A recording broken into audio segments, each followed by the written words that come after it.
আল্লাহ বলেছে ফেরেশতাদেরকে, থাক, লিখিস না, জোহরে আসবে। আমার বান্দা তো। আল্লাহ পানি বন্ধ করে দেব? না না না, আমার বান্দা। খানা বন্ধ করে দেব? না না না, আমার বান্দা। আমি না গাফফার? আমি আল্লাহ না ক্ষমাকারী? আল্লাহ দোষগুলো দুনিয়াকে দেখাই দেব? না না না, আমি সাত্তার। রহমতের চাদর দিয়ে ঢেকে রেখেছেন। আপনি জান নাই?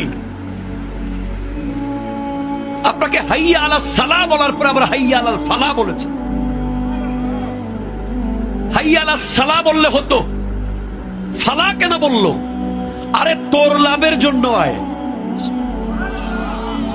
আমি আল্লাহকে তুই সিজদা করবি, লাভটা আমার হবে না, তোর হবে।